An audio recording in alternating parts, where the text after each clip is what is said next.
Nelle ultime 24 ore in Calabria 307 nuovi contagi e 4 vittime, contagi in calo, sono 14 meno di ieri, mentre aumentano i guariti. 40 contagi e un morto in una RSA di San Cosmo Albanese nel Cosentino, contagi in aumento anche a San Giovanni in Fiore, chiusi gli uffici del comune di Vibo. Nuovi posti Covid disponibili negli ospedali dell'area centrale della Calabria. Per Abramo, Villa Bianca non potrà diventare struttura Covid. La replica di Sperlì, lo strumento dell'ordinanza regionale di competenza unica del Presidente della Regione. Villa Bianca sarà presto attivata.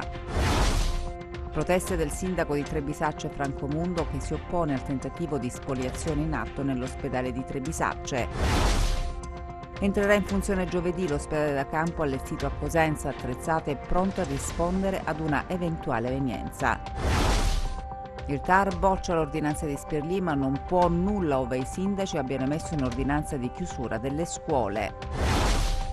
Interrogatorio di garanzia oggi per l'ex presidente del Consiglio regionale Mimmo Tallini, coinvolto nell'inchiesta Pharma Business.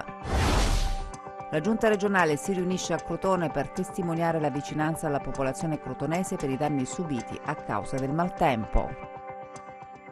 Buonasera dalla redazione del TG10, dunque in apertura gli aggiornamenti sul coronavirus con il consueto bollettino della Regione. Nelle ultime 24 ore in Calabria 307 nuovi casi e 4 vittime.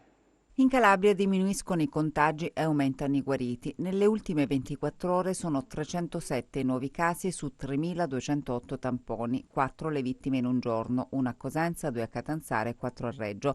Dall'inizio della pandemia sono 243 le vittime in Calabria. Anche oggi le aree dove si registrano più contagi sono il Reggino e il Cosentino.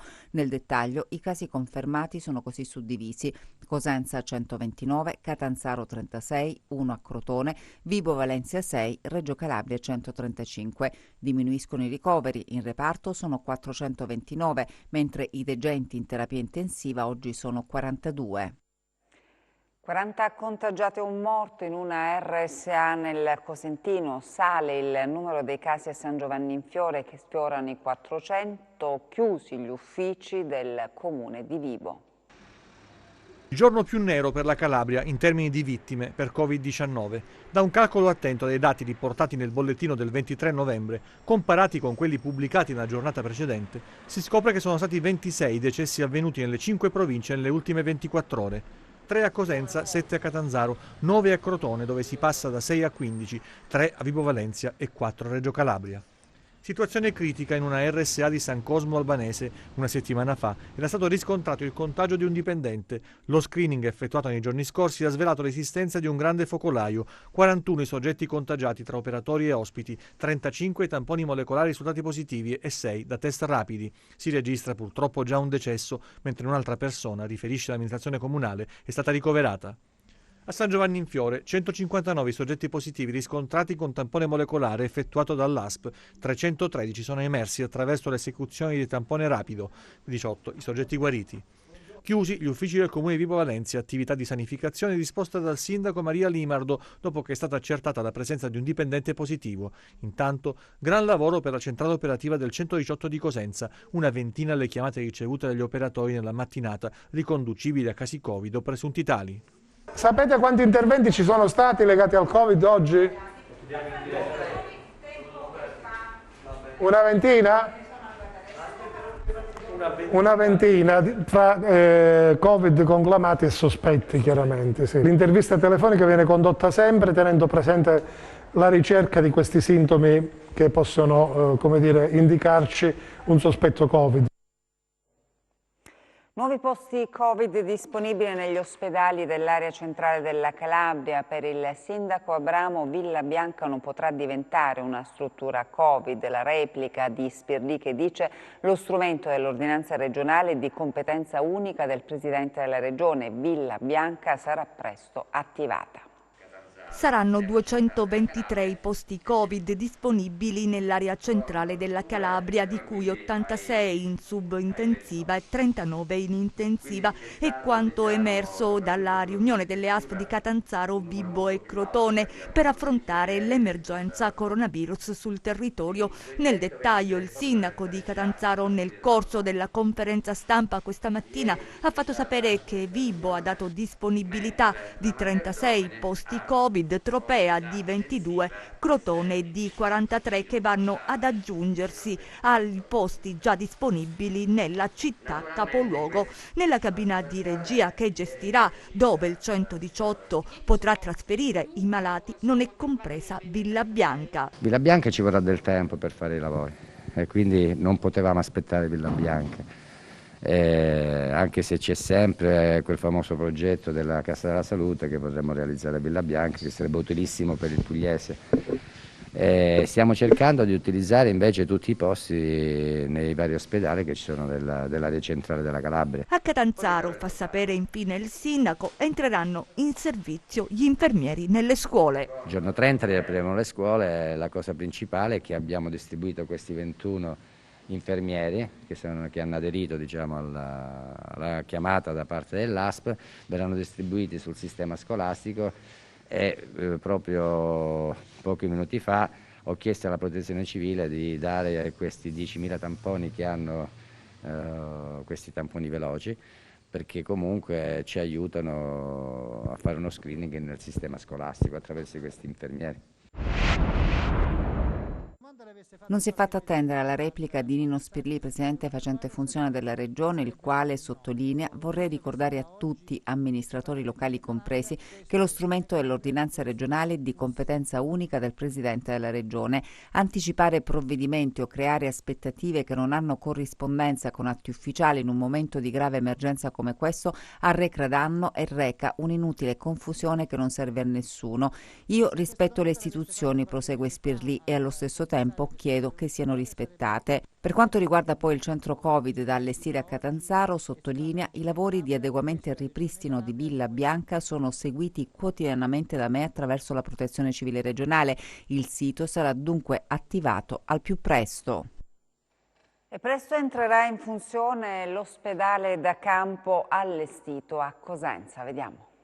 L'ospedale da campo anti-Covid allestito nell'area adiacente alla stazione ferroviaria di Vaio Olise è pronto ad entrare in funzione. Intanto l'esercito sta completando le ultime procedure per sistemare i reparti in cui troveranno ospitalità i pazienti Covid, dando così un po' di sollievo agli ospedali cosentini giunti al limite della disponibilità. L'allestimento dell'ospedale è basato su 18 tende pneumatiche più alcuni laboratori, potrà ospitare 40 pazienti ammalati di Covid più 3 in terapia subintensiva.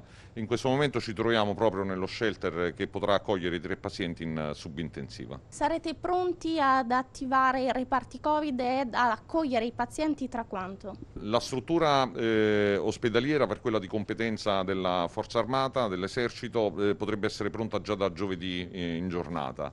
Stiamo coordinando una serie di servizi accessori che gli attori che giocano con noi in una completa sinergia dovranno mettere in atto. L'ospedale da campo c'è anche l'opportunità e la possibilità di processare i tamponi. Sì, siamo a disposizione qui della sanità calabrese e questa struttura, che è il laboratorio biologico campale del 7° Reggimento Difesa CBRN di Civitavecchia, è stata allestita con la strumentazione del Dipartimento Scientifico del Policlinico Militare di Roma.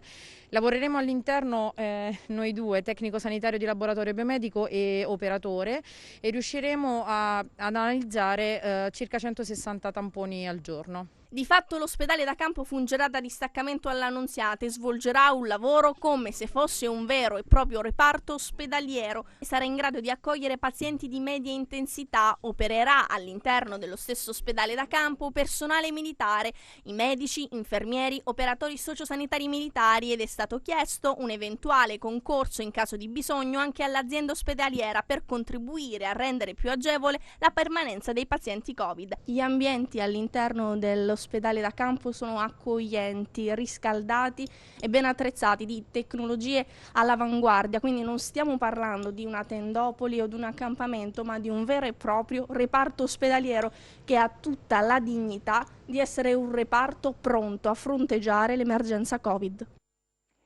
Protesta del sindaco di Trebisacce Franco Mundo che si oppone al tentativo di spoliazione in atto nell'ospedale Chidichimo.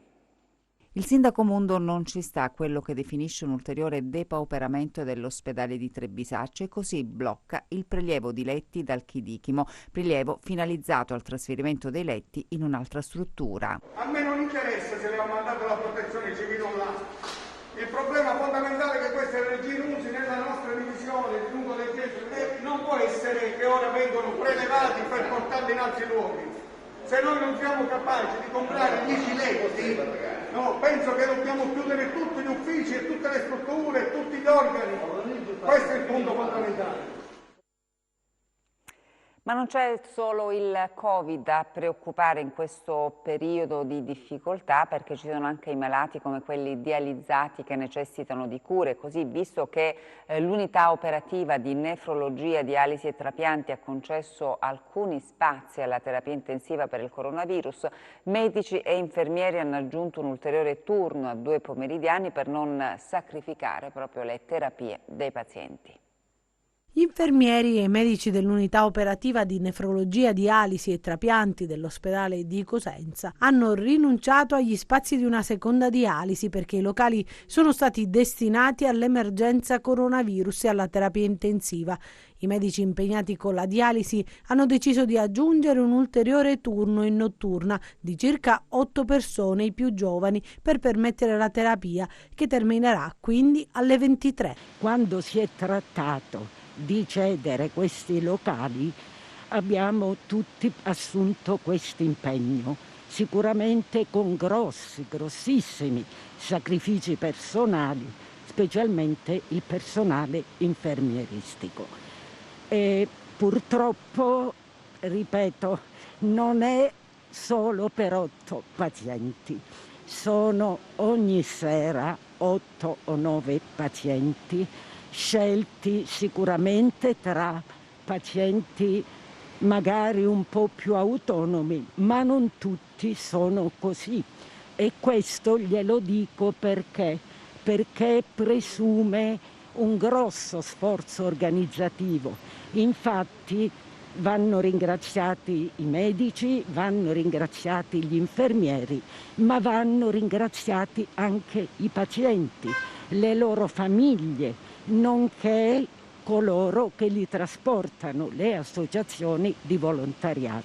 Praticamente noi, cambiando, mettendo questo turno, abbiamo un po' stravolto anche la vita di queste persone, per cui siamo noi a ringraziare loro. Il fatto che poi loro capiscano il nostro sacrificio non può che farci piacere, ma ripeto, è compito di ognuno di noi in un momento come questo dare il nostro contributo in termini positivi e mai distruttivi. Parliamo di scuola, torniamo ad occuparci del decreto del TAR della Calabria che boccia l'ordinanza di Spirlì, ma non può nulla dove i sindaci abbiano emesso un'ordinanza di chiusura delle scuole. Scuole aperte o chiuse, il TAR passa la palla ai sindaci dopo aver bocciato Spirlì, definendo l'ordinanza emessa dal facente funzioni sommaria e carente. Il Tribunale amministrativo regionale accoglie il ricorso presentato dalle famiglie di Paola e dice: riaprite le scuole su tutto il territorio regionale, ma solo nei comuni dove nel frattempo non siano intervenute altre ordinanze emesse dai primi cittadini con le quali è stata disposta la chiusura. Cosa vuol dire? Che la Regione, questo è l'assunto del TAR, ha sbagliato nel fare di tutta l'erba un fascio, nel senso che avrebbe dovuto osservare e analizzare meglio il territorio, distinguendo le aree maggiormente toccate dal virus dalle altre dove è minore il numero dei contagi. Insomma, l'ordinanza di Spirlì andava fatta, per dirla con parole povere, ma a macchia di leopardo. Qui si apre, qui si chiude e così via. Adesso che la la palla passa ai sindaci, è evidente che si arriverà a questo. Ma di grazia, come avrebbe fatto Spirlì a fornire con precisione i dati zona per zona? Se le ASP per processare i tamponi devono rivolgersi a Bari, come è avvenuto per Cosenza, con esiti che arrivano dopo 10 giorni? A questo va aggiunto che la Calabria è l'unica delle regioni italiane in cui negli ultimi giorni sono aumentati i contagi e solo nella giornata di ieri si sono registrati 17 morti. Ora, insomma, saranno i sindaci, saranno loro ad assumersi la responsabilità. Aprire o no le scuole?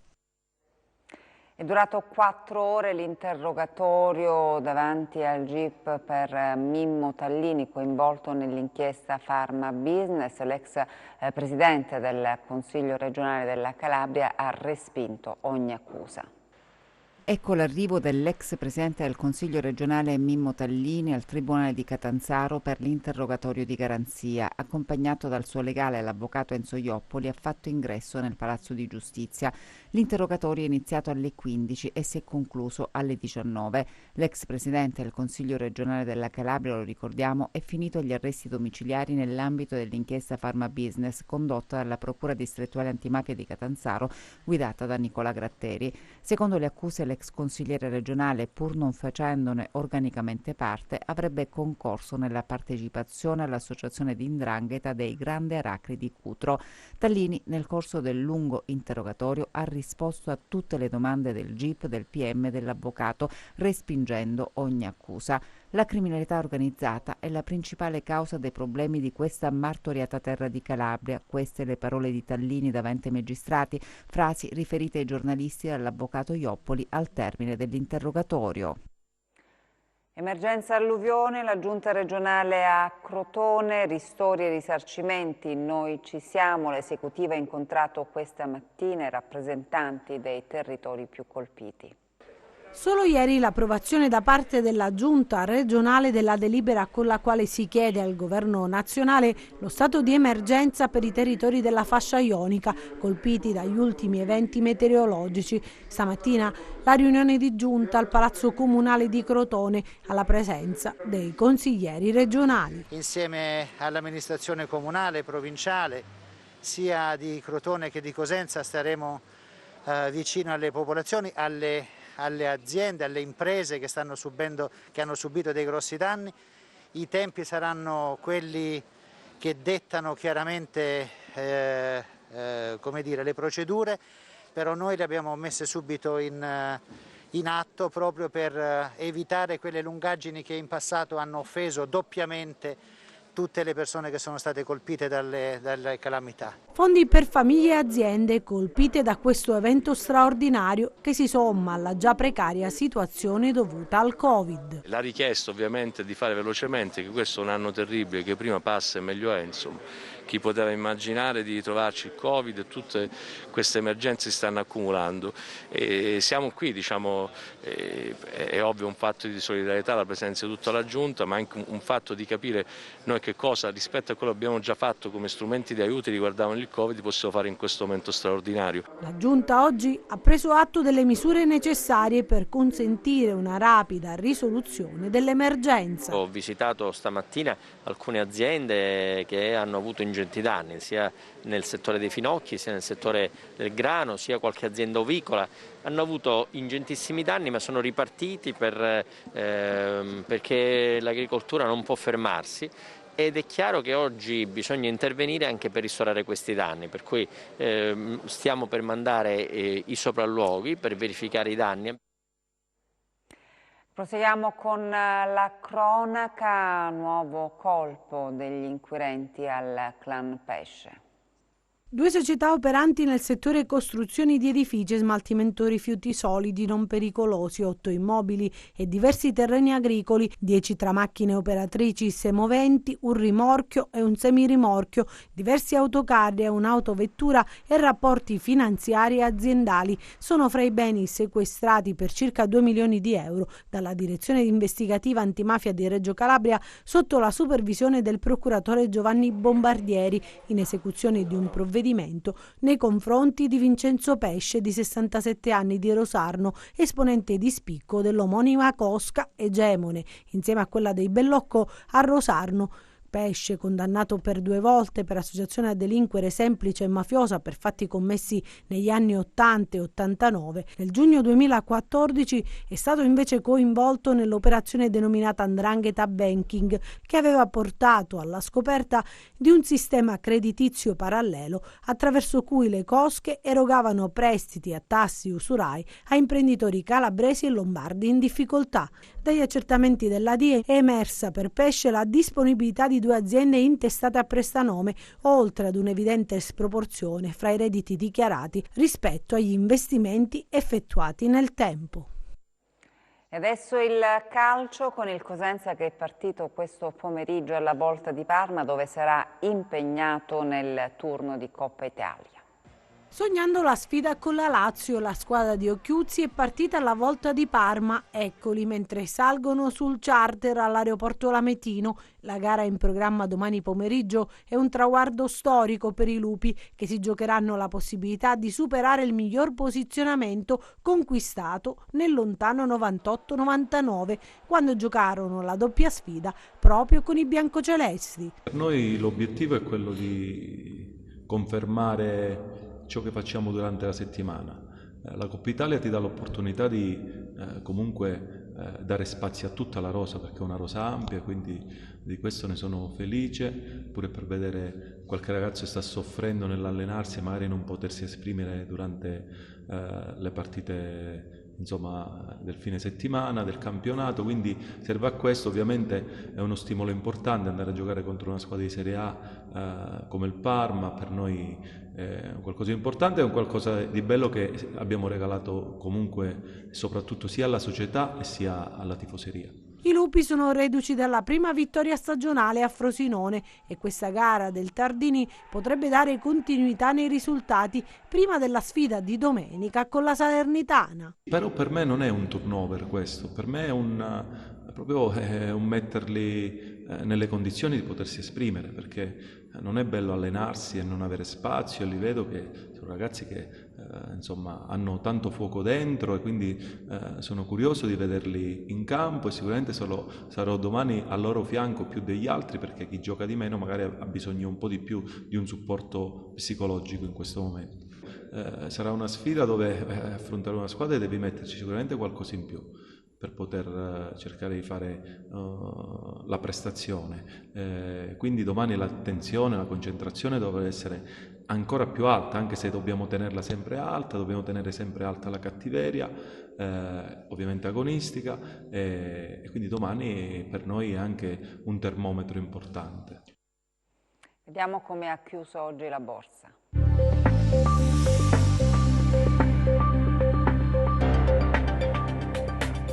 Seduta in rialzo per le borse europee, in linea con l'andamento di Wall Street. A sostenere l'azionario nella seduta odierna è soprattutto l'avvio della transizione di potere da Trump a Biden, nonostante quest'ultimo sia intenzionato a proseguire la propria battaglia legale sul voto. Gli investitori accolgono positivamente anche le indiscrezioni secondo cui Biden avrebbe scelto quale prossima segretaria al tesoro l'ex presidente della Fed Janet Yellen, un nome apprezzato in quanto forte sostenitrice di una politica monetaria ultra accomodante e di un ampio pacchetto di stimoli all'economia per fronteggiare l'emergenza pandemica. Notizie che si aggiungono ai progressi nella messa a punto di vaccini che fanno sperare per una rapida ripresa dell'economia nel 2021. Intanto dall'agenda macro è giunta la lettura finale del PIL della Germania del terzo trimestre, il recupero dell'8,5% contro il più 8,2% della stima preliminare, mentre l'indice IFO di novembre è calato meno delle attese a 90,7 punti. In calo la fiducia dei consumatori statunitensi a novembre da 101,4 a 96,1 punti.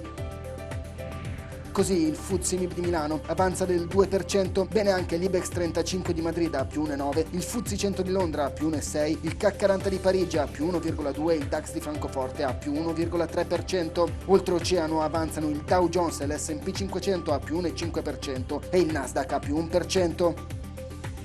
Sul Forex l'euro-dollaro si attesta a 1,188 e il cambio tra il biglietto verde e lo yen a 104,6. Tra le materie prime accelerano le quotazioni del greggio, con il Brent a più 3,7% a 47,7 dollari e il VTI a più 4,5% a 45 dollari al barile. Sull'obbligazionario il BTP Bund si riduce a 117 punti base, con il rendimento del decennale italiano allo 0,6%.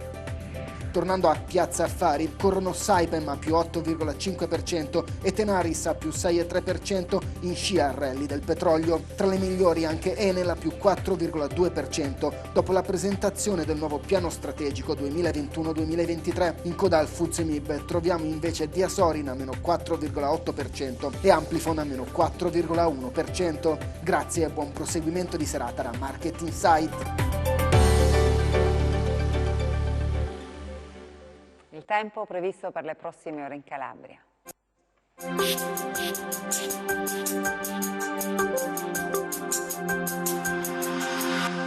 L'aumento della pressione sul Mediterraneo centrale, favorito dall'arrivo di un promontorio anticiclonico, garantirà una fase stabile per alcuni giorni su buona parte dell'Italia. Sulla Calabria invece, trovandosi la stessa sul bordo orientale del suddetto anticiclone, persisteranno correnti di grecale che causeranno annuvolamenti a tratti compatti ed una debole instabilità associata. Domani nuvolosità irregolare un po' su tutta la regione con possibilità di deboli fenomeni distribuiti a macchia di leopardo. Passiamo a mari e venti. Domani calmo o al più poco mosso il Mar Tirreno con venti a regime di brezza, mosso il Mar Ionio con ventilazione di direzione settentrionale.